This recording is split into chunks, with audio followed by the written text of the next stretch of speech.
sio kwa ubaya.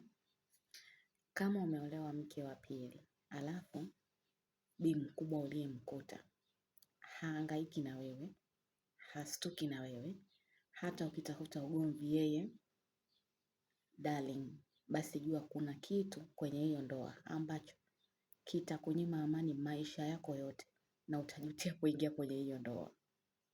Bi mkubwa akishajua tabia za mume wake, mwingine huwa hata hahangaiki na wewe, anakuacha na wewe ujionee, upitie yale ambayo yeye amepitia. Kuna wanaume hata akiwa wanawake 100 haridhiki na hatosheki na hawezi kutosheka.